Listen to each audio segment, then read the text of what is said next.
আসসালামু আলাইকুম। পড়ছি গল্প আমার আলাদিন। লিখেছেন জাবিন ফোরকান। পর্ব ১৯। আপু, আমার প্রচুর ক্ষুধা পেয়েছে, খেতে দিন প্লিজ। চুলার আগুনের তাপে রীতিমতো সেদ্ধ হয়ে যাওয়া ইরাম মুখ ঘুরিয়ে পিছনে তাকিয়ে বেশ অবাক হলো। রান্নাঘরের দরজার সামনে দাঁড়ানো কিশোর সাইবান, স্কুল ড্রেস পরনে, খয়েরি টাই টেনে ঢিলে করে রেখেছে। ধূসর শার্টের উপরে কয়েকটা বোতাম খোলা, স্কুল ব্যাগটা আলগোছে ঝুলছে হাতে। ওড়না দিয়ে কপাল মুছে ইরাম বলে উঠল, ব্যাপার কি? খালামণি বাড়ি নেই? ডানে বামে মাথা নাড়ল সাইবান। সেমিনার ৩ দিনের, খুলনায় গিয়েছে। ইরাম মুখ ফিরিয়ে আবার চুলার দিকে তাকালো। তার বুকটা চেপে এলো। কোচিংয়ের বেতন আগাম নিয়ে আজ সকালে চাল কিনেছে, আরেক চুলায় আলু সেদ্ধ হচ্ছে। গতকালের কিছুটা ডাল রয়ে গিয়েছে, এই দিয়ে ভাইদের খাইয়ে দেবে ভেবেছিল। একটি শুকনো ঢোক গিলে সে সাইবানকে বলল, তুমি বরং বাড়িতে গিয়ে ভাত খাও ভাই, আপু তোমাকে লেবুর শরবত করে দিচ্ছি। না, কেন? সাইবানের অবুঝ প্রশ্নে ইরাম ওড়না গলায় চেপে আরেক দফায় ঘাম মুছল। না মানে, তোমাদের বাড়ির খাবার নষ্ট হবে। উফ, বাড়িতে আজ রান্না হবে না, সিস টাকা দিয়েছে, ও বাইরেই খাচ্ছে বন্ধুদের সাথে রেস্টুরেন্টে। তাহলে তুমিও রেস্টুরেন্টে যাও। তবে ইরামকে পুরোপুরি উপেক্ষা করে সাইবান হঠাৎ তার পাশে এসে দাঁড়ালো। চুলার দিকে মুখ বাড়াতেই তার চোখ জোড়া চকচক করে উঠল, যেন সোনার কোণে দেখেছে। আলুর ভর্তা! ওয়াও, আমার ফেভারিট। আলুর ভর্তা, ডাল আর একটা শুকনো মরিচ। কতদিন খাই না। ভাতের মার গালতে গালতে জমে গেল ইরাম। সে জানে সাইবানের আলু ভর্তা মোটেও পছন্দ না। হরেক পদের তরকারির মাঝে সে কখনোই ভর্তার দিকে চোখ তুলেও তাকাবে না। ডালও খুব একটা খেতে দেখেনি কখনো। সে না চাইতেও ছেলেটার দিকে কিছুক্ষণ অপলক চেয়ে রইল। কত যেন বয়স হবে এখন ছেলেটার? ১২, ১৩? এর মধ্যে এত বুঝদার কবে হয়ে উঠল? ইরাম নিষ্পলক চেয়ে থাকতে দেখে সাইবান মাথা কাত করে ডাকল, আপু। চোখ পিটপিট করলো ইরাম। ভেজা ভেজা কিছু ঠেকলো চোখের কোণে। দ্রুততা দূর করে ইরাম এবার ঠোঁটে মৃদু হাসি ফুটিয়ে বলল, ঠিক আছে, তুমি হাত মুখ ধুয়ে নাও, আমি খাবার দিচ্ছি। সাইবান হঠাৎ করে ইরামের কাছে এগিয়ে গেল। উচ্চতায় ছেলেটা তার কাঁধ সমান। কোনো কথা না বলে নিজের প্যান্টের পকেটে হাত ভরে সাইবান একটা টিস্যুর প্যাকেট বের করলো। সেখান থেকে টিস্যু বের করে হাত তুলল সে। দেখি দেখি। ইরামের কপাল ছুঁয়ে সে ধীরে ধীরে ঘামটুকু মুছে দিল। অতঃপর গলার দিকটায় চাপল, অতি যত্ন নিয়ে। বকবক করে বলল, এত গরম পড়ছে, নিজের যত্ন কেন নেন না আপু? আপনি অসুস্থ হয়ে পড়লে ভাইয়াদেরকে কে দেখবে? বুকের ভেতর ঝড় উঠল বুঝি ইরামের। বাবা চলে যাওয়ার পর শেষ কবে কেউ তাকে এভাবে আদর করেছে, তার জন্য চিন্তা করেছে, তা মনে পড়তে পারল না সে। ঠিক, কেউ করেনি, আর কোনোদিন করবে কিনা সন্দেহ। ইরামের কি হলো বলতে পারবে না। সাইবানের হাতটা সে চেপে ধরল। মুচকি হেসে সেই হাত মুঠো করে ঝুঁকে তার আঙ্গুলের উপর আলতো করে নিজের ঠোঁট ছুঁয়ে জানালো, এই যে, তুমি যেন আমার যত্ন নিতে পারো, তাই নিজের যত্ন নিচ্ছি না, বুঝেছো? এবার লক্ষ্মী ছেলের মতো গিয়ে টেবিলে বসে পড়ো তো, আপু খাবার নিয়ে আসছে। আর ২ তলায় রাহাত ভাই আছে তোমার, ওকেও ডেকে দিও খেতে। সাইবান জলজলে নিষ্পাপ চোখ মেলে কয়েক পলক চেয়ে রইল ইরামের দিকে। অতঃপর তার ঠোঁটে বিস্তৃত একটা হাসি ফুটল, পবিত্রতম, সুন্দরতম। এই যে যাচ্ছি, আপু আমাকে কিন্তু ডাল বেশি দেবেন। বলেই সাইবান ব্যাগ ছুঁড়ে লিভিং রুমের সোফায় ফেলে ধূপধাপ শব্দ করে সিঁড়ি বেয়ে উঠতে লাগলো। রাহাত ভাই, ও রাহাত ভাই, খাবে না? কই রে? ঘুমের ঘরে ইরাম স্বপ্ন দেখছিল নাকি স্মৃতির জগতে হারিয়ে গিয়েছিল অবচেতনভাবে, বলতে পারবে না। চোখ দুটো অজান্তেই ভিজে উঠেছে তার। বদ্ধ পাপড়িতে চিকচিক করছে অশ্রুদানা। ঠিক এমন সময় ভাইব্রেশনের শব্দে ইরামের পাতলা ঘুম ভেঙে গেল। চোখ মেলে রীতিমতো লাফিয়ে উঠল সে। ভারী নিঃশ্বাস ফেলতে ফেলতে আশেপাশে তাকালো। ভোরের নরম আলো পর্দা গলে চুইয়ে পড়ছে ভেতরে। স্নিগ্ধ আবহাওয়া। বিছানার ঠিক পাশেই ছুঁয়ে আছে ইরামের কলিজার ধন, ঘুমে আচ্ছন্ন ইজান। ছোট্ট শরীরটা মায়ের বুক ঘেঁষে পড়ে আছে, নিঃশ্বাস প্রশ্বাসের সঙ্গে ওঠানামা করছে। কি মায়া, কি কোমল! ইরাম ছেলের দিকে চেয়েই রইল। একটি আঙ্গুল ছুঁয়ে ছুঁয়ে দেখতে লাগলো তার ঠোঁট, কপাল, গাল। ছেলে তার মতোই হয়েছে অনেকটা। সৌভাগ্য তার।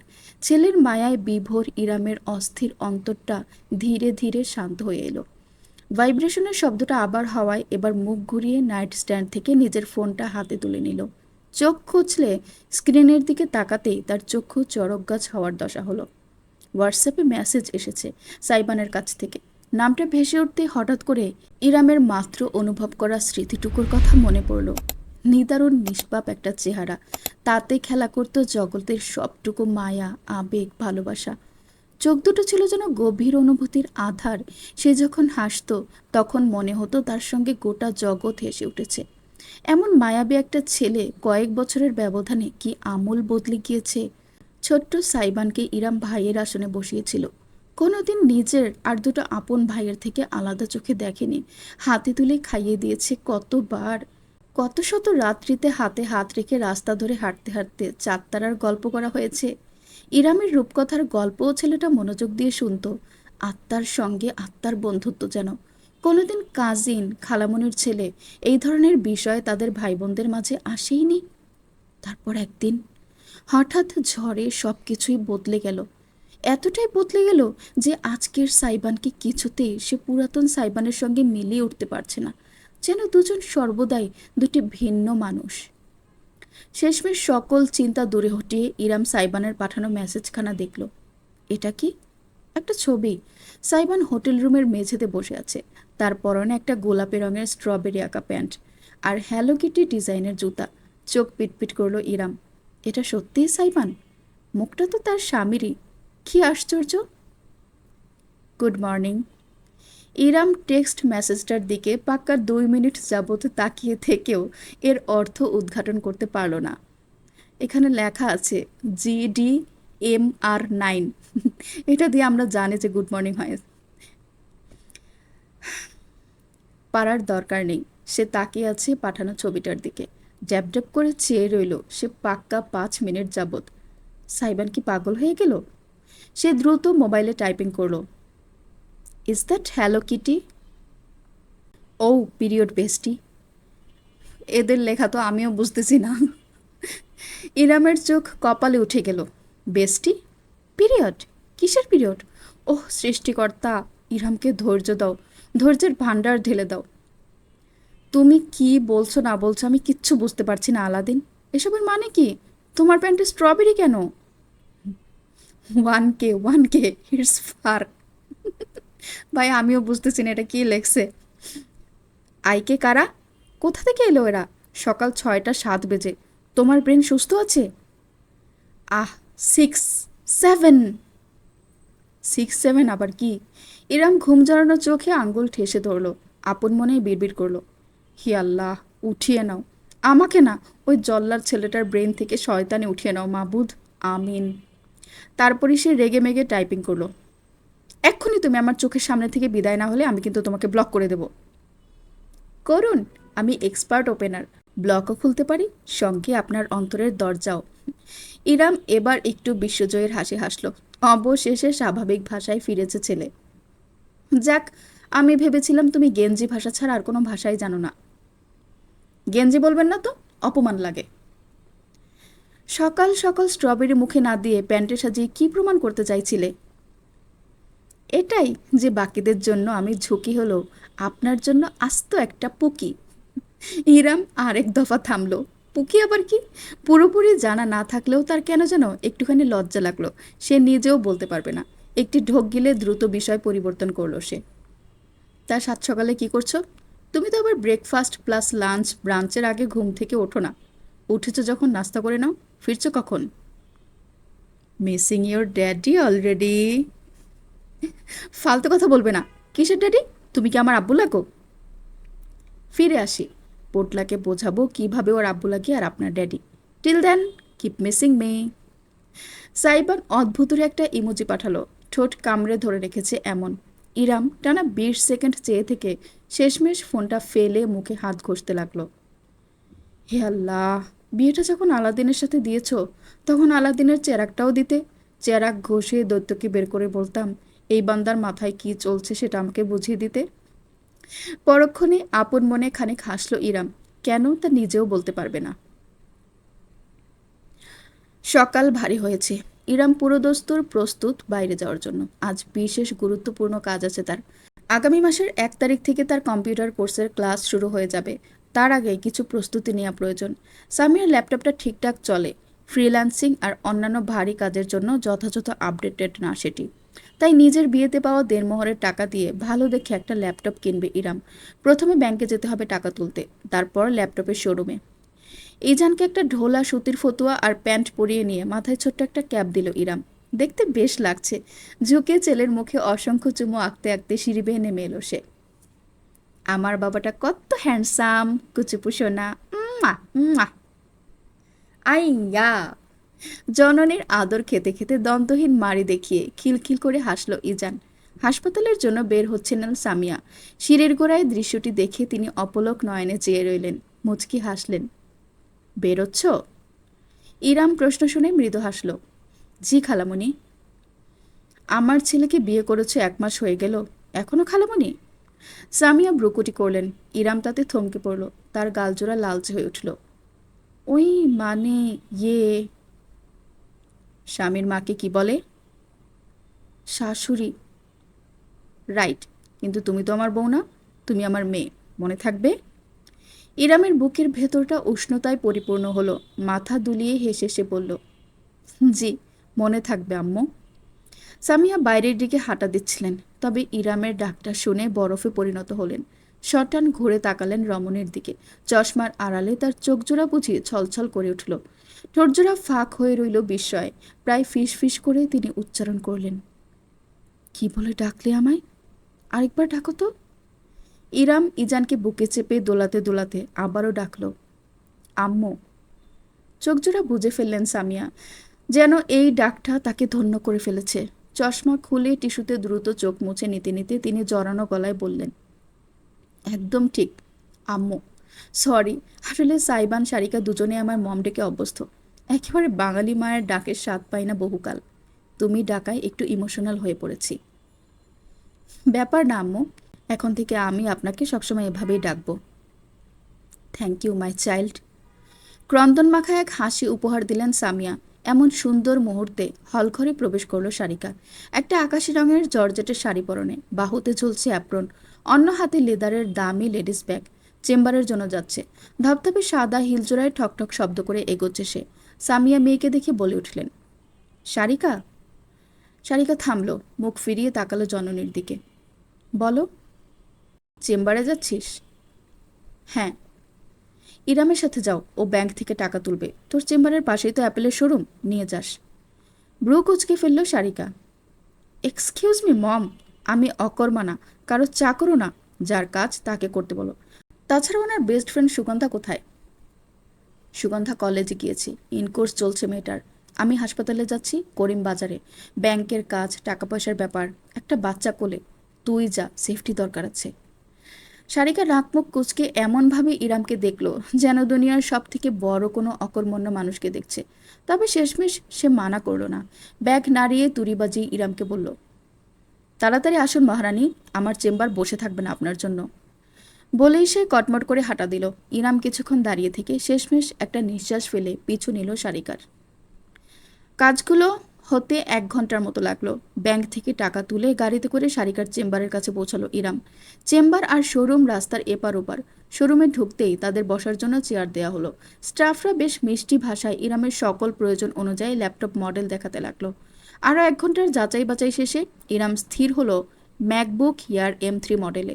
1,25,000-এর মূল্য শোধ করে জিনিসটা কিনতে যদিও তার ভীষণ অস্বস্তি কাজ করছে, তবুও ভবিষ্যতের জন্য একটা শক্ত ভিত্তি দরকার। কাজের খরচই করছে সে। নিজেকে বোঝালো তা। কাগজপত্র, বিল সবকিছু প্রস্তুত হয়ে গেলে ধীর পায়ে উভয় রমণী শোরুম থেকে বেরিয়ে এলো। বাইরে এখন দুপুর প্রায়। ব্যস্ততা বেড়েছে জনজীবনের। সূর্য মাথার উপর কিরণ দিচ্ছে। রাস্তার সামনে একপাশে ডাব বিক্রি হচ্ছে।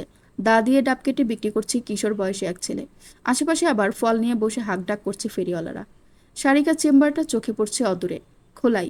ভেতরে খুব সম্ভবত এখন তার কোনো অ্যাসিস্ট্যান্ট আছে। সারিকা ইরামের দিকে ঘুরল।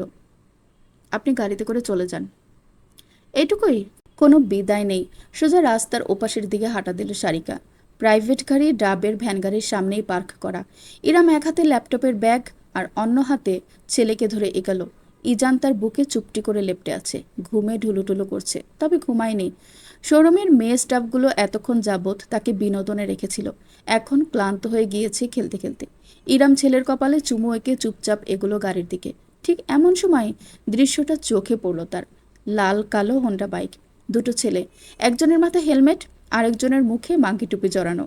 ইরামের জন্য ঘটনাটা স্লো মোশনে ঘটল বুঝি। মায়ের মন সব থেকে সতর্ক, সেই সতর্কতা ইঙ্গিতে তার মস্তিষ্ক বুঝি সারা শরীরে দামামা পিটিয়ে দিল। লাল কালো বাইক, ঠিক একদিন আগে তাকে অনুসরণ করেছিল কম্পিউটার প্রশিক্ষণ কেন্দ্র অবধি।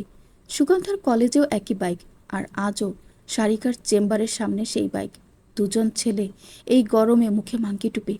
অস্বাভাবিক, ভীষণ রকম অস্বাভাবিক। বাইকটা তীব্র গতিতে এগিয়ে আসছে। ইরাম সিদ্ধান্ত নিতে বড়জোর 5 সেকেন্ডের মতো সময় পেল। তার হাত থেকে ল্যাপটপের ব্যাগটা ধপাস করে নিচে পড়ে গেল।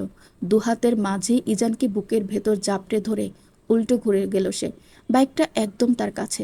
চালকের পিছনে বসা মাঙ্কি টুপি পরা ছেলেটা নিজের হাতে ধরা একটা বোতল থেকে ক্ষিপ্র গতিতে কিছু স্বচ্ছ তরল ছুড়ে দিল ইরামের গায়ে।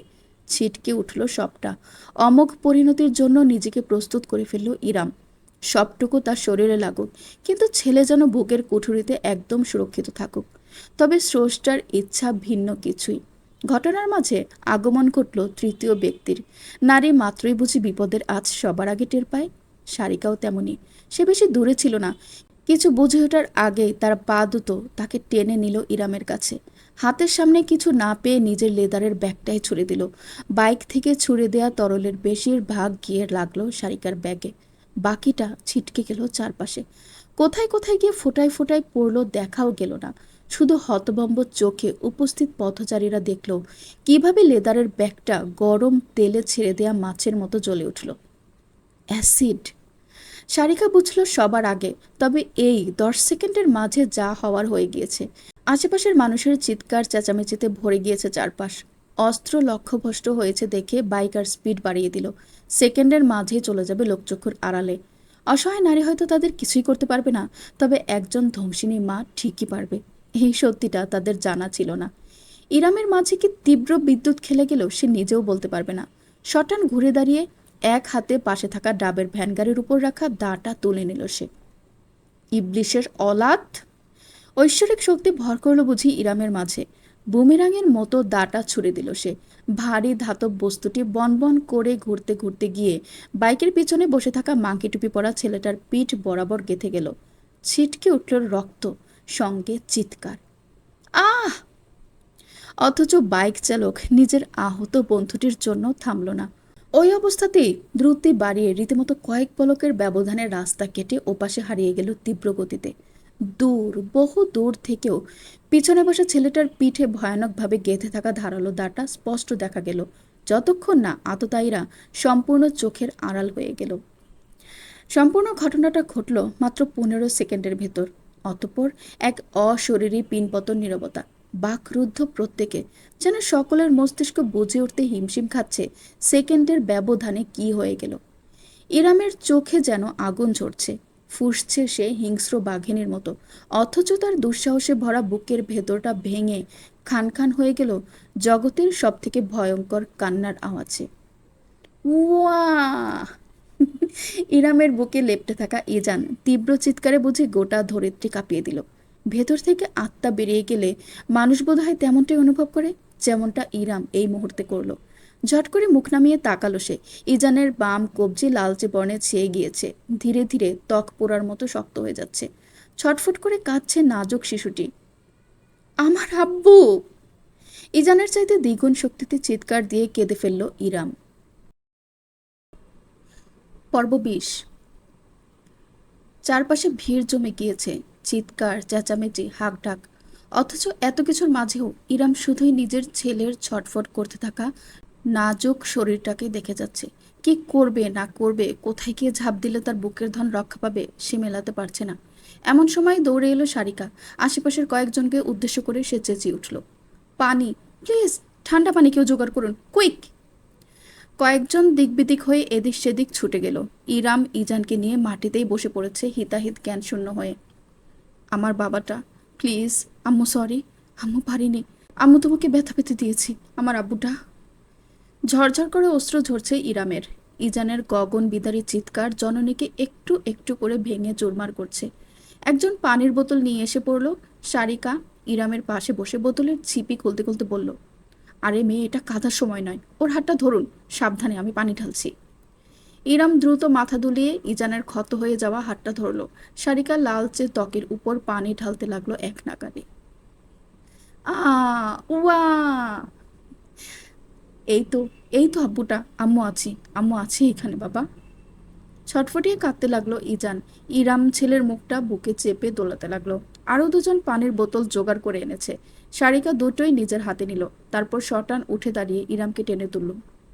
জলদি হাসপাতালে যেতে হবে, চলুন চলুন। গাড়ির ড্রাইভার প্রস্তুত ছিল, ইঞ্জিনও চালু করে রেখেছে। ইরাম ছেলেকে নিয়ে ছুটে গাড়িতে উঠে গেল। সারিকা মাটিতে পড়ে থাকা ম্যাকবুকের ব্যাগটা তুলে হন্তদন্ত হয়ে ছুটল। গাড়িতে চেপে বসতেই ড্রাইভার গতি বাড়িয়ে চলতে আরম্ভ করলো। হাসপাতাল অবধি সমস্ত রাস্তাটা সারিকা ইজানের হাতে পানি ঢেলে গেল। এত সব দৃশ্যের মাঝে কারো চোখে পড়ল না যে দৃশ্যটা, সেটা হলো অদূরে সাইকেল নিয়ে দাঁড়িয়ে থাকা ইহান। ইরামের কিশোর ভাইটা এখানে এসেছিল কলেজের একটা ক্লাস মিস দিয়ে। গতকাল ইরাম তাকে ফোন করে বলেছিল আজ ল্যাপটপ কিনতে যাবে। যেহেতু ইলেকট্রনিক্স সম্পর্কে ধারণা নেই, তাই ইহানকে সাথে নিতে চেয়েছিল। কিন্তু ইহানের প্রথম ক্লাস টেস্ট থাকায় পরে পড়াশোনা করতে বলেছিল। আজ সকালে টেস্ট শেষ করেই পরের ক্লাস ছেড়ে ওই বাড়িতে গিয়ে করিমের কাছ থেকে সে জেনেছে সারিকার সাথে চলে গিয়েছে ইরাম। সেখান থেকেই সে এসেছিল সোজা নিজের সাইকেল নিয়ে। সে যখন সাইকেল চালিয়ে রাস্তায় ঢুকেছে, তখনই তাকে পাশ কাটিয়ে আততায়ী বাইকটা ছুটে গিয়েছে। ইহান এক লহমা সময় পেল সিদ্ধান্ত গ্রহণের জন্য। যখন সে দেখলো সারিকা সামলে নিচ্ছে সবটা, তখনই সে নিজের সাইকেল কুড়িয়ে জোরসে প্যাডেল চালালো। পিছু নিল বাইকটার। তার চোখ ক্রমশ রক্তাভ হয়ে উঠল।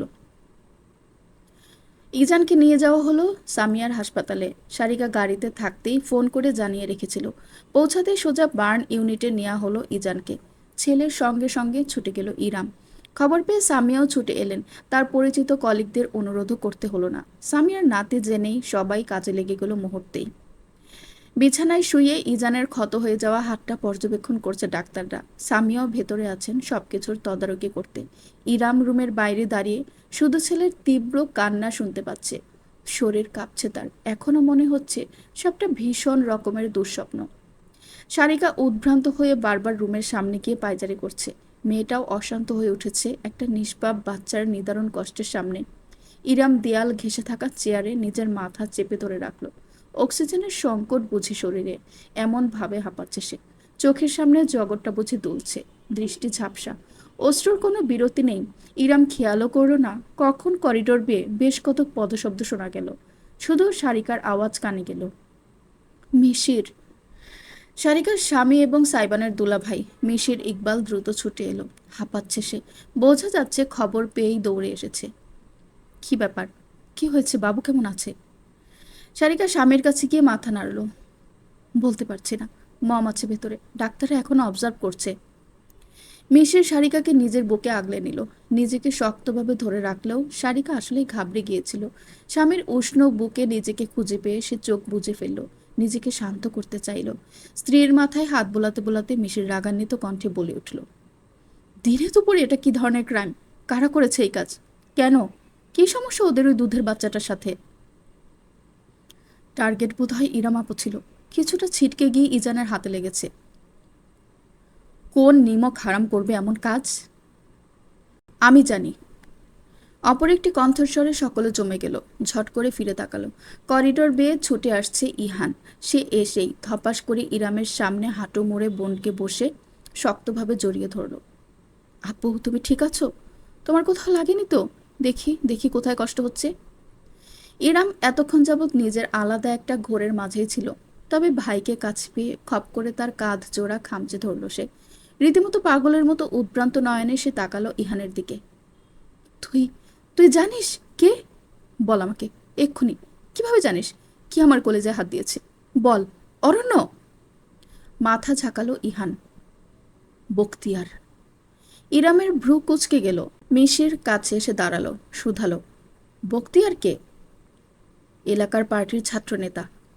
ইহান গড়গড় করে বলে গেল, আপু, তোমরা যখন হাসপাতালে আসছিলে, তখন আমি আমার সাইকেল করে ওদের বাইকটাকে ফলো করছিলাম। কাছে যেতে পারিনি, দূর থেকেই দেখেছি। যেখানে থেমেছে ওটা ওদের হাইড আউট। সবাই চেনে আপু, দুটো ছেলেই বখতিয়ারের চেলা। ইরাম থমকে গেল। চোখের পানিও বুঝি শুকিয়ে গেল তার। মিশির আর সারিকা একে অপরের দিকে তাকালো। মিশির বলে উঠল, কিন্তু একটা পলিটিক্যালি ইনভলভ ছেলের ইরামের উপর কিসের রাগ? আমার আপুর সঙ্গে কারো কোনো শত্রুতা থাকতেই পারে না। ওই বখতিয়ারের বাচ্চা শালা একটা কুত্তা। দেখুন গিয়ে আপনাদের কারো মাঝেই ঘাপলা আছে। আমার বোনের উপর দিয়ে শোধ তুলে নিয়েছে। রীতিমতো গর্জে উঠল ইহান। তবে এর বেশি কিছু করা সম্ভব হলো না। একজন ডাক্তার ভেতর থেকে উকি দিলেন। বাচ্চার মা কোথায়? একটু ভেতরে আসুন আপনি। ইরাম এক লাফে উঠে দাঁড়ালো। বাকি সব চিন্তাই তার মাথা থেকে বেরিয়ে গেল ওই মুহূর্তে, শুধু নিজের ছেলে ছাড়া। ভেতরে ইজান তখনও ফুপিয়ে ফুপিয়ে কাঁদছে। তার ছোট্ট শরীরটা বেডে রাখা হয়েছে, হাতে ক্যানেলা সংযুক্ত, স্যালাইন বা ঔষধ জাতীয় কিছু দেওয়া হচ্ছে শরীরে। ক্ষতের উপর বার্ন ক্রিমের প্রলেপ দেয়া। ছোট্ট অস্তিত্বটিকে ঘিরে এত আয়োজন, এত যন্ত্রপাতির বহর। স্যালাইনের নল দেখে ইরাম আজ কতবারের মতো শেষ হলো নিজেও বলতে পারবে না। সামিয়া তার কাছে এগিয়ে গিয়ে আগলে নিতে চাইলেন নিজের মাঝে, অথচ ইরাম সামিয়ার সাহায্য আর গ্রহণ করল না। তাকে ঠেলে বিছানার কাছে গিয়ে দাঁড়ালো। অস্বচ্ছ চোখে ঝুঁকে ছেলেটার মুখটা আলতো করে স্পর্শ করল। খুব কষ্ট হচ্ছে তাই না আব্বু? ইরামের গলা সম্পূর্ণ ভেঙে গিয়েছে। ডাক্তার জানালেন আল্লাহর অশেষ রহমত যে মাইল্ড বার্ন হয়েছে। সাথে সাথে ক্ষতে পানি ঢালার কারণে মূল বিপদটা সেখানেই কেটে গেছে। তবে বয়স অনেক কম আর বাচ্চার স্কিন অনেক সেন্সিটিভ। তাই আমরা 3 দিনের নিবিড় পর্যবেক্ষণে রাখবো আপাতত। ট্রিটমেন্ট চলমান থাকবে। অনুরোধ থাকবে ধৈর্য ধরার। ইরাম জবাব দেওয়ার মতো কোনো অবস্থায় নেই। সামিয়াই নিজের ভেজা চোখ মুছে বললেন, থ্যাঙ্কস ডক্টর। আশেপাশের কোনো দৃশ্যেই আর আগ্রহ নেই ইরামের। সে বিছানায় বসে সাবধানে ইজানের শরীরটা বুকে তুলে নিল। নার্স তাকে সাহায্য করলো যেন ক্যানোলা ডিস্টার্ব না হয়। কাঁদতে কাঁদতে হাঁপিয়ে গিয়েছে ইজান। শরীরটা ইরামের বুকে কাদা মাটির মতো দুর্বল হয়ে পড়ে থাকলো। ছেলের দিকে ঝুঁকে তার গায়ের সুবাস জোরপূর্বক গ্রহণ করতে করতে ইরামের মস্তিষ্ক সচল হয়ে উঠল একটু একটু করে। তার ছেলেকে যে বা যারা কষ্ট দিয়েছে তাদের কোনো দিন সে ক্ষমা করবে না, নিজের আপন মানুষ হলেও না। বিমানবন্দরের বাইরে পা রাখতেই দূরে অনুরাগের বাইকটা চোখে পড়ল সাইবানের। মানুষের ভিড় ঠেলে লম্বা পা ফেলে ছুট লাগালো সে। সাথে করে ওয়ালেট, ঘড়ি আর ফোন ছাড়া কিছুই আনেনি সে। ব্যাগও না। খবর পেয়েছে সে সারিকার একটা টেক্সট মেসেজ থেকে। পরে সামিয়া কল করেছিলেন। ওই অবস্থায় ইমার্জেন্সি ফ্লাইট টিকিট বুক করে সে সিলেট থেকে সোজা ঢাকা এসেছে। এখন সময়টা পরন্ত বিকালে গিয়ে ঠেকেছে। অনুরাগ নিজের বাইক নিয়ে সাইবানের জন্য অপেক্ষা করছিল। অদূর থেকে বন্ধুকে দৌড়ে আসতে দেখে এবার সে সোজা হয়ে দাঁড়ালো।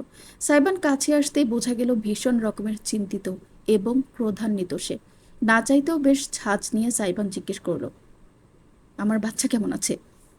অনুরাগ যদিও উত্তরটা প্রস্তুত করেই এসেছিল, তবে সাইবানের সরাসরি জিজ্ঞেস করায় কিছুটা অবাক হলো সে। তার বাচ্চা? এর আগে কখনো ইজানকে এতটা গভীরভাবে সাইবান সম্বোধন করেনি। তবে আপাতত সেসব বিশ্লেষণে না গিয়ে অনুরাগ উত্তর করল, মাইল্ড বার্ন, অবজারভেশনে আছে।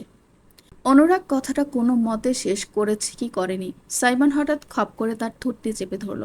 অত্যন্ত আগ্রাসী ভঙ্গিতে অনুরাগকে ঠেলে বাইকের উপর ঠেসে ধরল। হতবাক বন্ধু তার মাঝে যেন রীতিমতো অশরীরী ভর করতে দেখল। সাইবানের উজ্জ্বল হলদেটে চেহারায় তীব্র লালচে ভাব। ব্রোজোড়া একজোট হয়েছে ভীষণ কুঞ্চনে। পিয়ার্সিন কাঁপতে দেখা যাচ্ছে ভীষণভাবে। দাঁত কিরমির করে সাইবান রীতিমতো হুঙ্কার দিয়ে উঠল, কোথায় ছিলি তোরা? কোথায় ছিলিস তোরা বেইমানের দল? অনুরাগ ব্যথা পাচ্ছে। সাইবানের হাতটা সে খামচে ধরল। কুল ডাউন সাইবান, তোর মাথা ঠিক নেই। অনুরাগকে দ্বিগুণ শক্তিতে চেপে ধরে হিংস্র পশুর ভঙ্গিতে ভারী গলায় সাইবান ঘোষণা করল, আমার প্রাণটায় হাত দিয়েছে ওরা। আল্লাহর কসম অনুরাগ, একটা একটাকে ধরে মাটিতে জ্যান্ত পুঁতে ফেলবো আমি। যেমন হুট করে ধরেছিল তেমন হুট করেই অনুরাগকে ছেড়েও দিল সাইবান। তারপরে বন্ধুর অপেক্ষা না করে নিজেই বাইকের চালকের আসনে চেপে বসলো। নিজের চোয়াল চাপতে চাপতে অনুরাগ মহা বিস্ময় নিয়ে তাকে দেখল, যেন চিরকালের চেনা বন্ধুর স্থানে কোনো পিশাচ জায়গা করে নিয়েছে। এই পিশাচকে ভীষণ রকম অচেনা ঠেকল তার কাছে। তবে অনুরাগ বেশি বাহানা করল না, সাইবানকে বাইক চালাতে দিল। নিজের পিছনের সিটে উঠে বসলো। কিছুক্ষণ বাদেই টের পেল কত বড় ভুল সিদ্ধান্ত ছিল সেটি। রাস্তা দিয়ে বাইক নয়, রীতিমতো প্লেন ছুটিয়ে নিল সাইবান। এতটা তীব্র গতি যে শ্বাস নেওয়াও কষ্টকর হয়ে দাঁড়ালো। রাজধানীর গাড়ির বহরের মাঝে এত বিপজ্জনক সব বাঁক কেটে গেল সাইবান, যেন রেসিং ট্র্যাকে রেস করতে নেমেছে সে। অনুরাগ পিছন থেকে আঁকড়ে ধরে রাখলো বন্ধুকে। হাসপাতালে পৌঁছানোর আগে আমাদের উপরওয়ালার কাছে পাঠানোর ব্যবস্থা করছিস শালা? না পারতে চিৎকার করে উঠল অনুরাগ। সাইবানের তরফ থেকে জবাব এলো না। বাইকের সামনে ঝুঁকে উল্টো গতি বাড়ালো সে।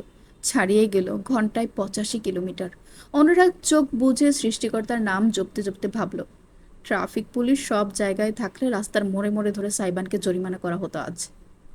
শেষমেশ প্রায় 35 মিনিটের জীবন মৃত্যুর সন্ধিক্ষণে বুঝি জমকে দেখতে দেখতে হাসপাতালে পৌঁছতে সক্ষম হলো অনুরাগ।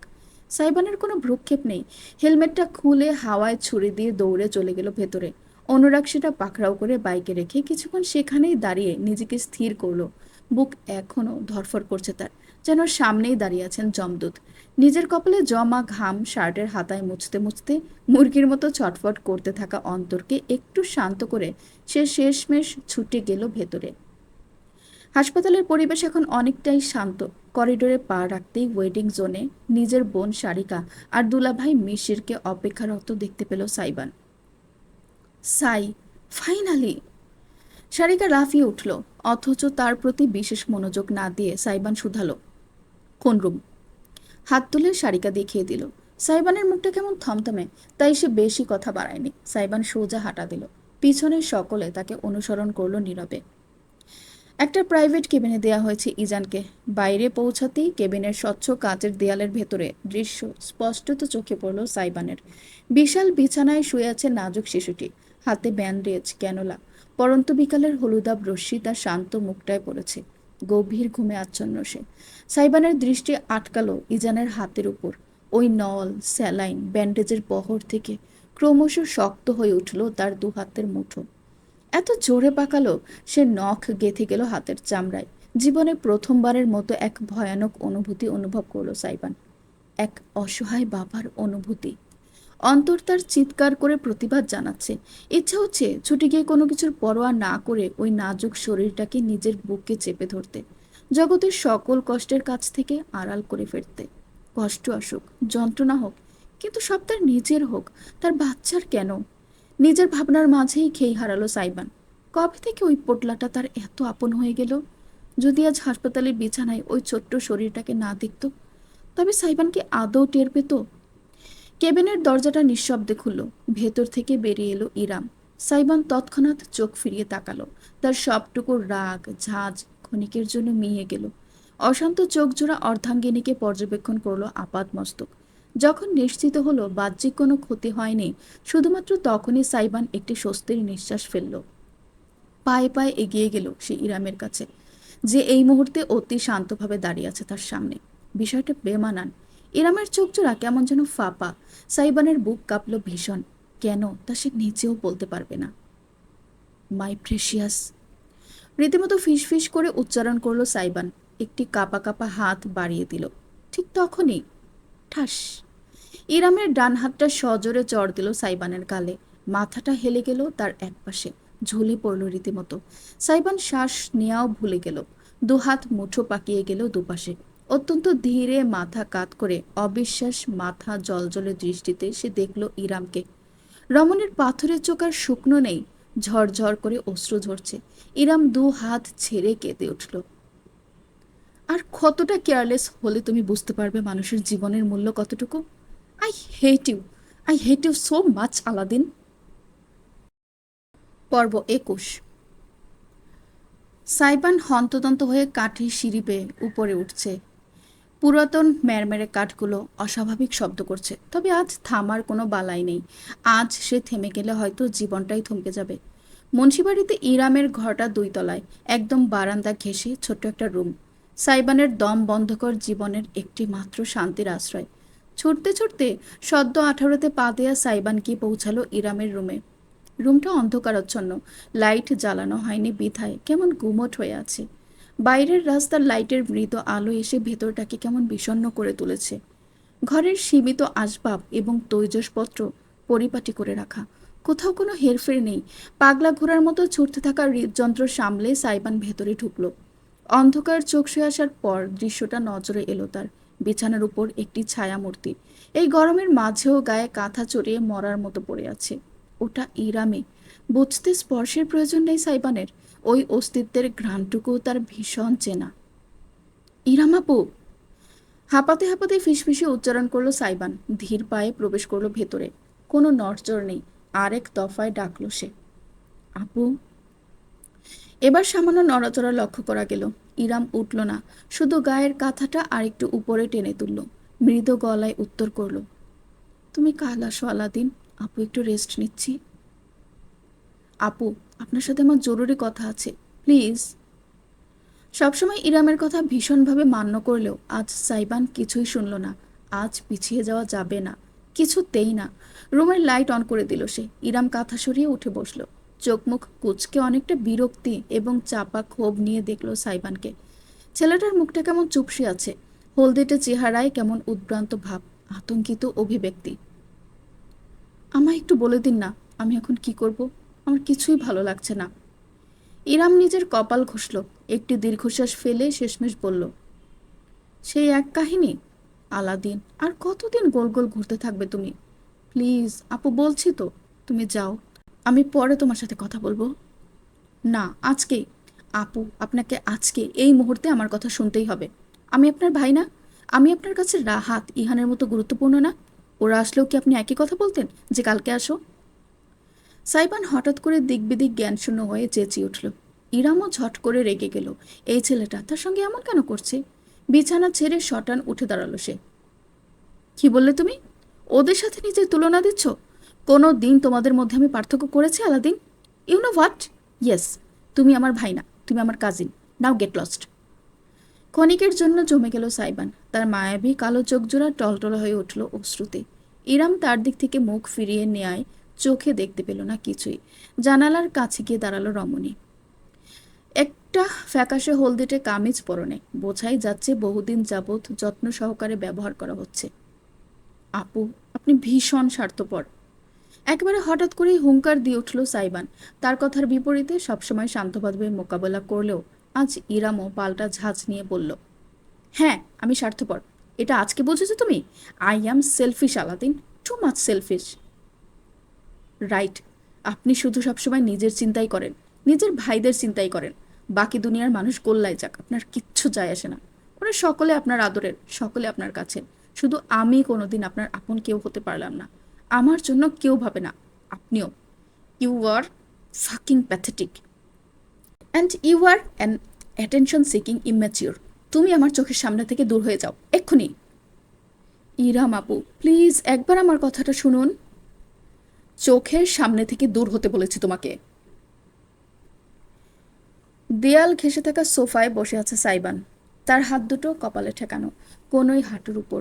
চোখজোড়া বুজে আছে। দগদগে ঘায়ের মতো লেপ্টে থাকা স্মৃতিগুলো আজ তাকে ভীষণ জ্বালাতন করছে। সেই দিনটির কথা স্মরণে আসছে, যে দিনটার পর সে আর কখনো ইরামের দুয়ারে গিয়ে দাঁড়ায়নি। তার জীবনের শ্রেষ্ঠ আশ্রয় সেদিন তার কাছ থেকে কেড়ে নেওয়া হয়েছিল। আজ বোধ হয় সেই ঘটনার পুনরাবৃত্তি ঘটল নতুনভাবে। সাইবানের একটুও ব্যথা লাগেনি। শারীরিক যন্ত্রণা বলতে কিছু তার অনুভূত হয়নি। শুধু অন্তরটা ছিন্ন বিচ্ছিন্ন হয়ে গিয়েছে। জগতের সব থেকে অসহায় হওয়ার অনুভূতিটা ধীরে ধীরে ফিরে আসছে। অতীতের বেড়ি বুঝি নতুন করে তাকে আষ্টে পৃষ্ঠে ধরতে চাইছে। ঠিক এমন সময় নিজের কাঁধে একটি চিরচেনা স্পর্শ অনুভব করলো সাইবান। সে এক চুল নড়ল না, অথচ মমতাময়ী বাহুজোড়া তাকে টেনে নিজের বুকে ঠেকালো। অবশেষে হাল ছাড়ল সাইবান। একটি কাপা নিঃশ্বাস ফেলে জননীকে আঁকড়ে ধরল শক্তভাবে। কোনো কথা বলল না, শুধু সামিয়ার কাঁধে মাথা রেখে চুপটি করে বসে রইল। সামিয়া ছেলের পিঠে মাথায় আদরের হাত বুলিয়ে দিলেন। নিজের অস্তিত্ব দিয়ে শান্ত করতে চাইলেন।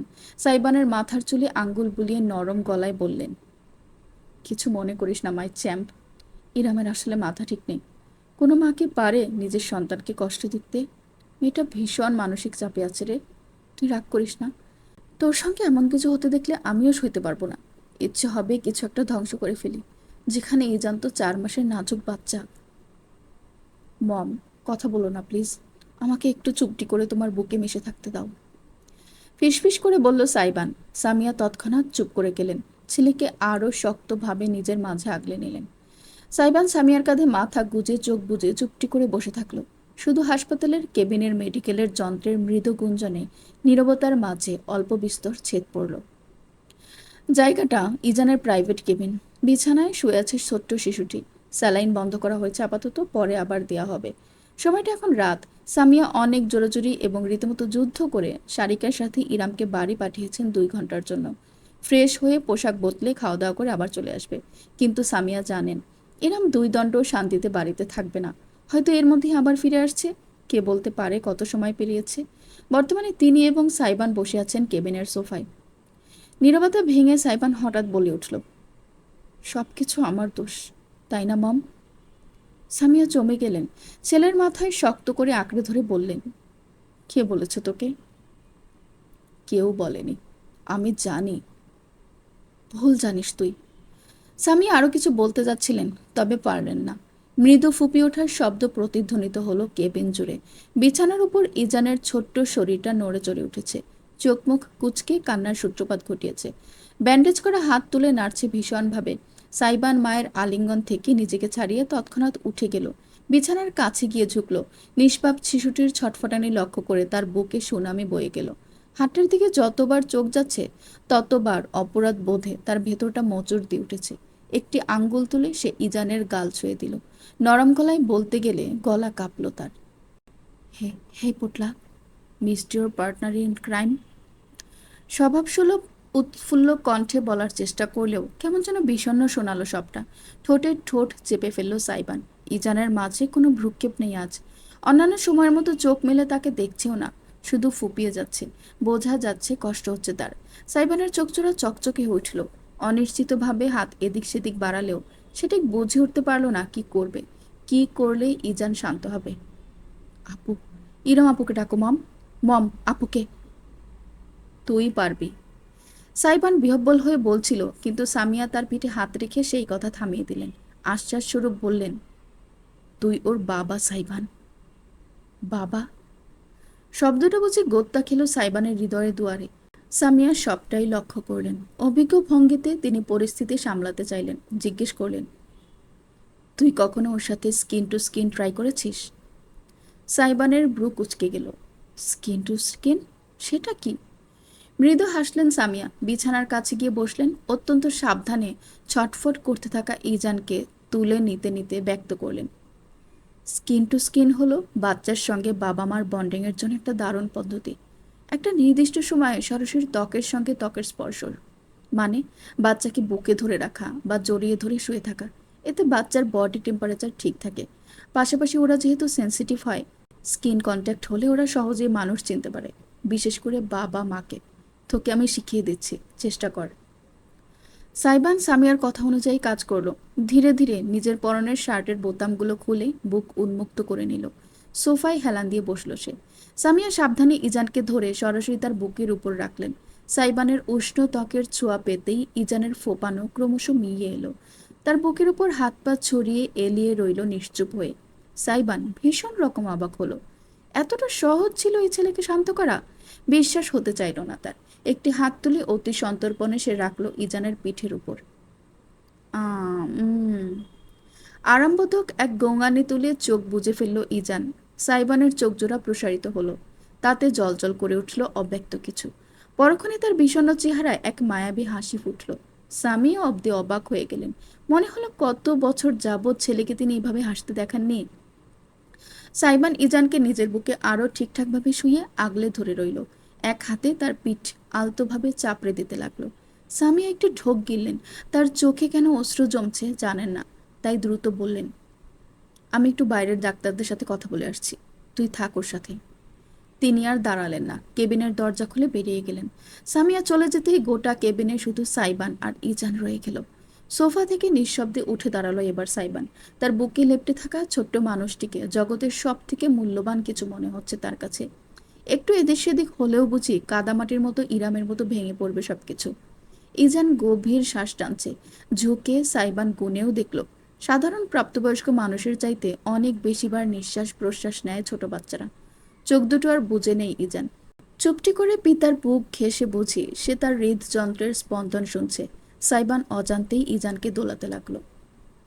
আমার পোটলা কই? ইজান সঙ্গে সঙ্গে সাইবানের বুকে হাত ঠুকে প্রতিবাদ জানালো। ডাকটা চিনে গিয়েছে নাকি? মুচকি হাসলো সাইবান। কিন্তু যখন ব্যান্ডেজ জড়ানো হাতটা দেখলো, তখন আলতো করে আঙ্গুলের ডগায় সেটি তুলে নিল। ঝুঁকে এসে সেই হাতের উপর নিজের ঠোঁট ছুঁয়ে দিয়ে সে ফিসফিস করে বলল, বাবা খুব সরি। আ হুম, পোটলার জন্য বাবার এত কষ্ট কেন হচ্ছে বলতো? সুস্থ হয়ে যাওয়ার বায়না তাড়াতাড়ি। ইজানের কপালে নিজের কপাল ঠেকিয়ে চোখ বুজে রইল সাইবান।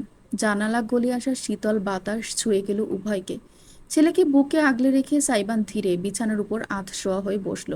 বুকের উপর শুয়ে থাকা ইজানের পিঠ চাপড়ে দিতে দিতে একদম অস্বাভাবিকভাবে আলতো আছে সুরে সুরে সে গিয়ে উঠল, আঙুলে আঙুল ছুঁয়ে শেখালে তুমি জীবনের পথ চলা, নিজে না খেয়ে তুমি খাওয়ালে শেখালে কথা বলা। ইজানের চোখজোড়া ঘুমে ঢুলুঢুলু হয়ে এলো। ছোট্ট একটা হাই তুলে সে লেপটে গেল সাইবানের বুকে। সমস্ত কেবিন জুড়ে মৃদু কণ্ঠের গুঞ্জরণ খেলে চলল, ঐন্দ্রজালিক মায়ার মতন। বাবা তুমি আমার শত খুশির কারণ, বলো তোমার মতো করবে কে শাসন। সাইবানের নরম গলায় গেয়ে গেল, যতক্ষণ না ইজানের ছোট্ট শরীরটা তার বুকে সম্পূর্ণরূপে শিথিল হয়ে ঘুমের জগতে পাড়ি দিল।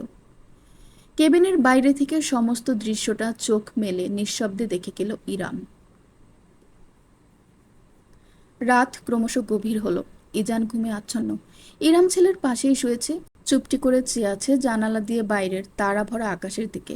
সাইবান নিশ্চুপ বসে আছে সোফায়। কেউই কারোর সাথে একটা কথাও বলছে না। কিছুক্ষণ আগে বাসায় ফিরে গিয়েছে সামিয়া। এখন ছেলের সাথে আছে শুধু ইরাম এবং সাইবান।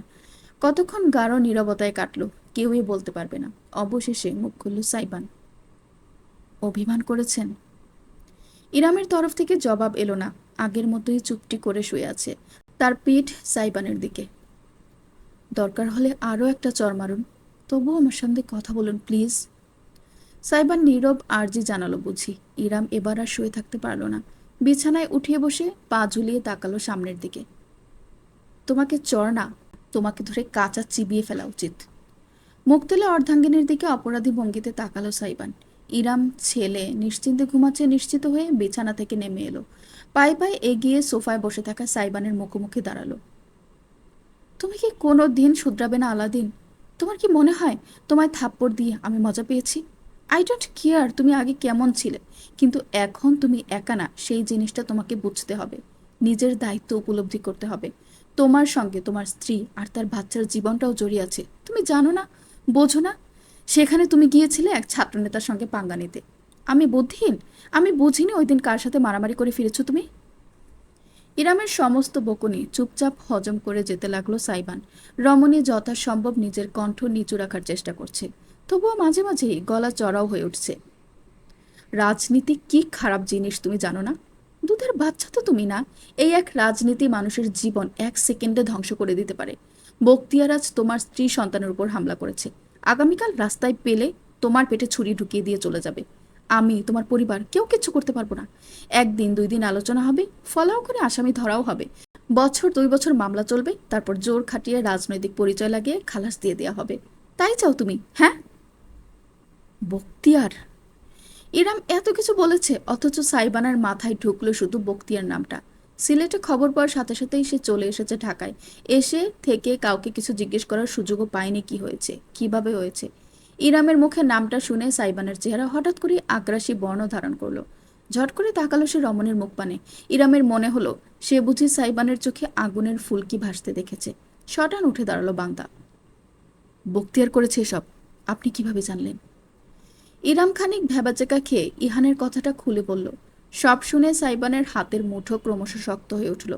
তারপর হঠাৎ করেই তার ঠোঁট জুড়ে ভয়ানক এক অশুভ হাসি ছড়িয়ে পড়ল। সেকেন্ডের ভেতর একজন মর্মাহত পিতা থেকে এক অজানা দানবে রূপান্তরিত হয়ে গেল সে। নিজের মাথার চুল টেনে ধরল সাইবান।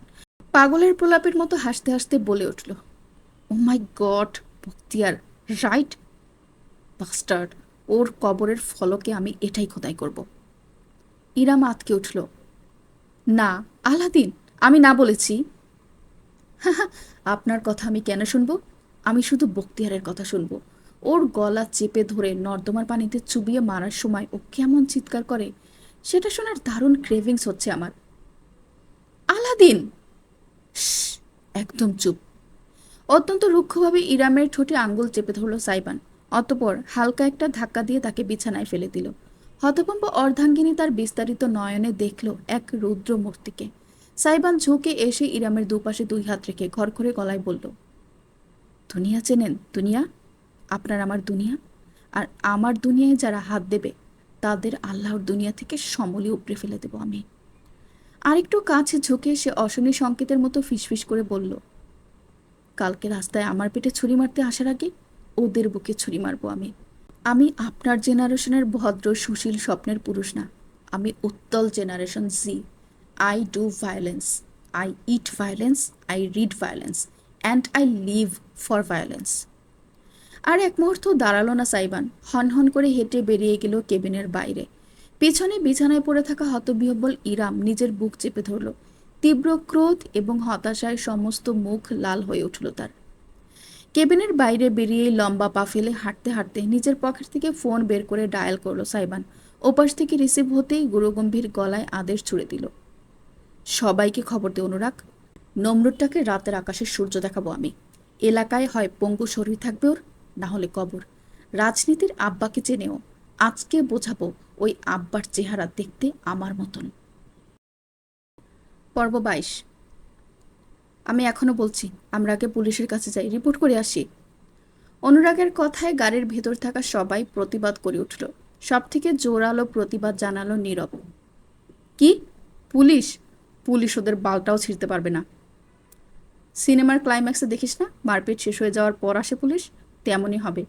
ডাক্তার আসিবার পূর্বে রোগী মারা গেলে ডাক্তার দিয়ে চুল ছিঁড়ব আমরা। গর্জে উঠল আফনানও, তার হাতে শক্তভাবে ধরে রাখা একটা হকি স্টিক। খবর পেয়েই ছুটে এসেছে। বন্ধুর কথায় তাল মিলিয়ে নীরব আবার বলল, তোর এখনো এই দেশের আইনের প্রতি বিশ্বাস আছে জেনে অবাক হচ্ছি। ফালতু কথা বলবি না তো। আইন এমনি এমনি তৈরি করা হয়নি, বুঝেছিস?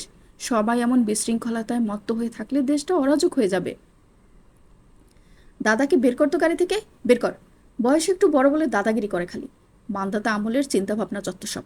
একটা দুধের বাচ্চার গায়ে শালারা অ্যাসিড মেরেছে, আর এই মুরব্বি পড়ে আছে আইন আদালত নিয়ে। দাদা, আপনি গাড়ি থেকে বেরোন। আফনান ঝাঁঝ নিয়ে বলল। অনুরাগ বন্ধুদের কথাবার্তা শুনে শুধু একটা দীর্ঘশ্বাস গোপন করতে পারল। সাইবান্তের সঙ্গে একই ক্লাসে পড়লেও সে তাদের বয়সী নয়। 3 বছরের ব্যবধান আছে। এর কারণ দেরিতে স্কুলে ভর্তি। ক্লাস 4-এ একটু খারাপ রেজাল্ট করার কারণে তার বাবা আবার আরেকবার সেখানেই রেখে দিয়েছিলেন। পরের 1 বছর টাইফয়েডে স্কুলমুখো হওয়া হয়নি। বয়সের ফারাক থাকলেও কোনোদিন বন্ধুদের মাঝেই সেসব নিয়ে ভাবনা চিন্তা হয়নি। হ্যাঁ, টিপ্পনি অবশ্যই কাটা হয় দলের গুরুজন বলে। সে চেষ্টা করে এই ছন্নছাড়া বাউন্ডুলে দলটাকে একসাথে বেঁধে রাখতে। গাড়ি চলছে অত্যন্ত দ্রুত গতিতে। পিছনে সবাই হাঁকডাক করে কথাবার্তা বললেও আলোচনায় একদমই অংশ নিচ্ছে না সাইবান স্বয়ং। এক মনে ড্রাইভ করছে। দৃষ্টি রুক্ষ, যেন মরুভূমির উত্তপ্ত রোদে তার ভ্রুজোড়া কুঁচকে গেছে। ঠোঁটে ঝুলছে একটা সিগারেট। বনবন করে ঘোরাচ্ছে স্টিয়ারিং। আশেপাশের গাড়ির পরোয়া করছে না। ক্ষণে ক্ষণে তার অসাবধানতার কারণে অন্যান্য বাস, ট্রাক থেকে লোকজন চিৎকার করে গালমন্দ করছে। ওসবের প্রতি দেওয়ার মতো সময় কারোরই নেই আজ। প্রত্যেকে টকবক করে ফুটছে প্রতিশোধের বাসনায়। মানুষ হয়তো তারা আলাদা, তবে অনুভূতি এক। একজনের অপমান মানে সবার অপমান। সেখানে আজ সাইবানের পরিবারের সঙ্গে যা হলো, তাদের শুধুমাত্র একটা আদেশের জন্যই ফুঁসছিল সবাই। সাইবান সেই আদেশটা দিতে যা দেরি করেছে, কারো ছুটে আসতে একটুও দেরি হয়নি। ঠিক কতক্ষণ সময় লেগেছে নির্দিষ্ট জায়গায় পৌঁছাতে কেউই বলতে পারবে না। প্রত্যেকে একটা ঘোরের মধ্যে ছিল। শরীরে ফুটতে থাকা শক্তিটুকু বিস্ফোরণ হওয়া বাকি আছে শুধু। টায়ারের কর্কশ আর্তনাদ তুলে গাড়িটা কোনো মতে থামিয়েই ড্রাইভিং সিটের দরজা খুলে বাইরে লাফিয়ে নামলো সাইবান। সামনেই একতলা একটা পুরাতন বাড়ি। সরকারি রাস্তা তৈরির নামে গত বছর এই বাড়ির বাসিন্দাদের উচ্ছেদ করা হয়েছিল। রাস্তার হয়নি, হয়েছে ভোগ দখল। এই বাড়িটা এখন শয়তানদের আখড়া। বাড়ি বললেও ভুল হবে। চারপাশের দেয়াল ধসে কোনো মতে স্তম্ভ মতন দাঁড়িয়ে আছে শুধু। বাকি সবাই গাড়ি থেকে নামতে নামতে সাইবান সচর নজরে চারপাশে তাকালো। রাত অনেক হয়েছে, একটা দুটোর কম না। শুনছান নীরবতা। ভাঙাচোরা বাড়ির ঠিক পিছনে একটা ময়লার ডোবা। সেখান থেকে ঝিঝি পোকার ডাক ভেসে আসছে। কোনো বাতি জ্বলছে না কোথাও, শুধু রাতের আকাশের তারাদের আলো ভুতুড়ে ভাবে চারিদিক আচ্ছন্ন করে রেখেছে। আমি বলছিলাম কি সাইবান, মাথাটা ঠান্ডা করে। অনুরাগ শেষ একবার বন্ধুর কাঁধে হাত রেখে বোঝাতে চাইছিল, কিন্তু সাইবান তার বুকে হাত ঠেকিয়ে ধাক্কা দিয়ে সরিয়ে দিল। তাকালো না অবধি। শেষ হয়ে যাওয়া সিগারেটটা ফেলে আরেকটা নতুন সিগারেট ধরিয়ে ঠোঁটে পুরল। তার হাতে কোনো অস্ত্র নেই, খালি দুহাত। ওই অবস্থায় বাড়ির বাউন্ডারির ভেতর পা রাখলো সাইবান। নিঃশব্দে অনুসরণ করলো অনুরাগ, নীরব এবং আফনান। হাতের হক স্টিক বন বন করে ঘোরাতে ঘোরাতে চারপাশ দেখছে আফনান। অপরদিকে নীরব পর্দার স্ট্যান্ড থেকে মোটা লোহার রড খুলে এনেছে। যদিও এই কাজে সায় নেই, তবুও অনুরাগ নেহাত খালি হাতে আসতে পারেনি। তার প্যান্টের পকেটে পকেট নাইফ আছে, যেটা খুব বেশি প্রয়োজন না হলে সে ব্যবহার করতে চাইছে না। এগোচ্ছে সাইবান, তার চলনে শিকারীর ছাপ। পা দুখানা বাঘের থাবার মতন মাটিতে লাগছে ঠিকই, অথচ শব্দ হচ্ছে না। চোখজোড়া অশনি সংকেতের মতো জলজল করছে। বাড়ির ভেতর থেকে মানুষের কোনো সারা শব্দ আসছে না। আফনান ফিসফিস করে শুধালো, কুত্তাগুলো এখানেই আছে? পালিয়ে যায়নি তো আবার? সাইবান তির্যক হাসল। পালিয়ে আর যাবে কোথায়? পাতালে? না, পুরুষটাকে খুঁজতে আমার পাতালে ফুটতেও হবে না। পাতাল স্বয়ং ওই হিউম্যান ওয়েস্টটাকে ঠেলে আমার পায়ে এনে ফেলবে। টার্গেট কি? মাথা ফাটাবো নাকি তোতা? নীরব জিজ্ঞেস করলো। এই প্রশ্নের উত্তর সাইবান দিল না, বরং এগিয়ে গেল সামনে, একেবারে বাড়িটার বারান্দার কাছে। কোনো সাবধানতাও নেই তার মাঝে। যে কোনো মুহূর্তে ভেতরে লুকিয়ে থাকা কোনো জীব তার উপর ঝাঁপিয়ে পড়তে পারে, এই বোধটুকুর অভাব তার অবয়বে। সিগারেটে লম্বা একটা সুকতান দিয়ে তামাটে ধোয়া বাতাসে উড়িয়ে নিজের পরনের জ্যাকেট খুলতে লাগলো সাইবান। ঠোঁটের একপাশে সিগারেট রেখে কিভাবে যেন ভারসাম্য রেখেই ঠোঁট নাড়িয়ে সে অদ্ভুতরে একটা কণ্ঠে গেয়ে উঠল, twinkle twinkle little star, how I know you are a monster. পিছনে অনুরাগরা সকলে থমকে গেল। ভূতের মুভিতে যেমন করুণ সুর শোনানো হয় ভয় দেখানোর জন্য, সাইবানের কণ্ঠটা একদম তেমন শোনালো। ফিসফিসে, কাতর, বিষণ্ণ, বিনোদিত সবকিছুর অশরীরী মিশ্রণ। সঙ্গে তার চলনে বেপরোয়া ভঙ্গি। অনুরাগ না চাইতে একটা ঢোক গিল। রাতের হালকা আলো সাইবানের লম্বাটে সুঠাম শরীরে প্রতিফলিত হয়ে এক ভৌতিক আবহ সৃষ্টি করেছে। আফনান আর নীরব হঠাৎ করে অনুরাগের গা ঘেঁষে এসে দাঁড়ালো। কেন তারা এই মুহূর্তে নিজের প্রাণের বন্ধুকেই ভয় পাচ্ছে বলতে পারবে না কেউই। সাইবান জ্যাকেট খুলে নিতেই ভেতরের ট্যাঙ্ক টপ বেরিয়ে এলো। তার শক্তিশালী বাহুর গড়ন স্পষ্টত চোখে পড়ল। সুঠাম বিস্তৃত পিঠের সাথে কাপড় লেপটে থাকায় পেশের গাঁথুনি পরিষ্কার দেখা যাচ্ছে। নড়চড়ের সঙ্গে বাইসেপস ফুলে ফেপে উঠছে। জ্যাকেটটা নিজের কোমরে বাঁধল সাইবান। তার অশরীরী সঙ্গীত থেমে নেই। শীষ বাজিয়ে বাজিয়ে সে গিয়ে চলল। Up above the hell so high, I will chase you until you die. সাইবানের গলার স্বর অত্যন্ত কর্কশ হয়ে উঠল, নিশাচরের ঘরঘরে গর্জনের মতো।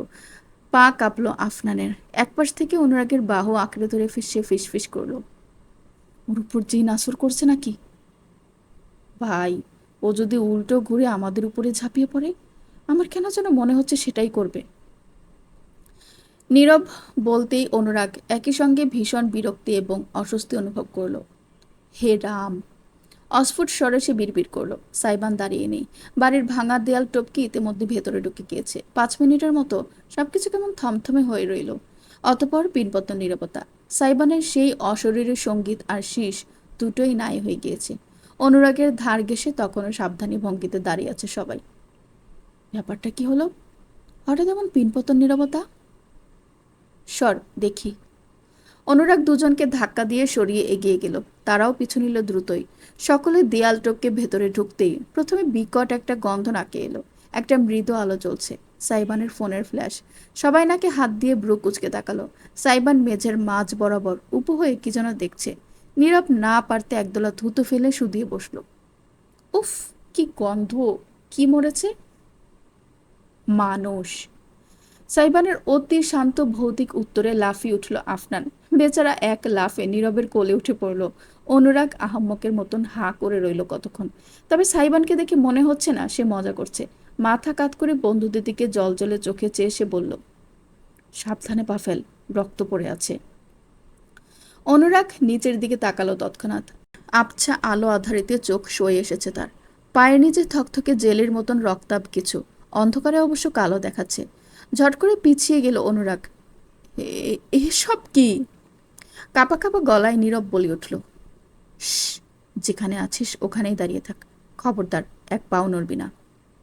ফিসফিস করে উঠে দাঁড়ালো সাইবান। ফোনের ফ্ল্যাশ লাইটটা চারিদিকে ঘুরিয়ে আনলো। তখনই দেখা মিলল অনাকাঙ্ক্ষিত দৃশ্যের। বাড়ির অপর পাশের ভাঙা দেয়ালের কাছে একটা পুরাতন চৌকির উপর তাস ছড়ানো। সেই চৌকির নিচে বস্তার মতন কি যেন পড়ে আছে। ভালো মতো তাকানোর পর বোঝা গেল কোনো বস্তা নয়, মানুষের লাশ উপুর হয়ে পড়ে আছে। সেটার মাথার দিক থেকে রক্তধারা বয়ে গিয়ে অনুরাগের পায়ের কাছ অবধি পৌঁছেছে। এখন জমে থকথকে হয়ে আছে। গা গলিয়ে উঠল সবার। শরীরে যেন কাটা দিয়ে গেল। মুখ চেপে বমি আটকালো অনুরাগ। নীরব আর আফনান একে অপরকে জাপটে ধরে রাখলো। বন্ধুর সামনে মানিজ্যত চলে যাবে বিধায় ছুটে পালাতে পারছে না। একমাত্র সাইবান সুঠাম শরীরে দণ্ডায়মান। বোটকা গন্ধটা আটকানোর জন্য পকেট থেকে একটা রুমাল বের করে নাকে চাপল সে। কি হয়েছে এখানে? অনুরাগ ফিসফিসি উচ্চারণ করলো, যেন তার কণ্ঠস্বর জোরালো হলে মৃতদের বিরক্ত করা হবে। সাইবান প্রথমটায় জবাব না দিয়ে ফ্ল্যাশ লাইট ঘুরিয়ে অন্য পাশে দেখল। একটা নয়, দুটো লাশ। আরেকটা দেয়ালের কোনায়, শরীর অর্ধ উলঙ্গ, মাথাটা পড়ছে অর্ধেক মাটির মাঝেই পুঁতে রাখা। দৃশ্যটা বিভৎস হওয়ায় সে দ্রুত ফ্ল্যাশ লাইট সরিয়ে ফেলল। বন্ধুদের দেখার সুযোগ দিল না। অবশেষে সে উত্তর করল, কি হয়েছে জানি না, তবে যা হওয়ার আমরা আসার আগেই হয়ে গিয়েছে। সাইবান কথাটা শেষ করতে বাইরে থেকে গাড়ির ইঞ্জিনের শব্দ ভেসে এলো। তাদের গাড়ি পার্ক করে রাখা, সেক্ষেত্রে সেটা নয়, ভিন্ন কোনো গাড়ি। মুহূর্তেই সতর্ক হয়ে উঠল প্রত্যেকে। আফনান কেঁদে উঠল, এই ভাই, পুলিশ নাকি? আমরা তো কিছুই করলাম না, এখন যদি বিনা দোষে জেলে ভরে দেয়। বাইরে গাড়িটা ব্রেক কষে থেমেছে। দরজা খোলার ধূপধাপ আওয়াজ, পদশব্দ, তারপরে এক অতি পরিচিত মেয়েলি কণ্ঠস্বর, তেজি এবং আতঙ্কিত, আলাদিন। এক সেকেন্ডের জন্য জমে গেল সাইবান। মনে হলো বুঝি তার জগৎ থমকে গিয়েছে। হৃদযন্ত্র অস্বাভাবিকভাবে স্পন্দিত হলো। পায়ের শব্দটা এগিয়ে আসছে, কাছে, বাড়ির বারান্দার ভেতর উঠে পড়েছে। আর দাঁড়িয়ে থাকতে পারল না সাইবান। ওই অবস্থায় লাফিয়ে সবকিছু টপকে ঠিক প্রবেশ মুখের কাছে এসে পড়ল। বাইরে থেকেও ফ্ল্যাশের আলো আসছে। সেই ফ্যাকাশে আলোয় পরিষ্কার হলো ইরামের মুখটা।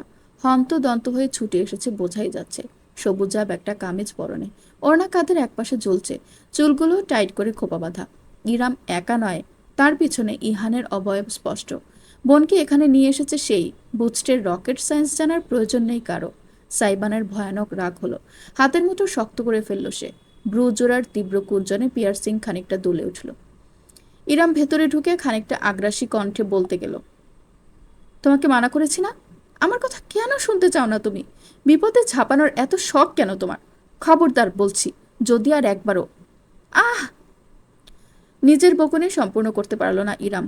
নাকে বোটকা গন্ধটা গিয়ে লাগলো। ভেতরে ঠিকঠাক ঢুকতেও পারল না সে।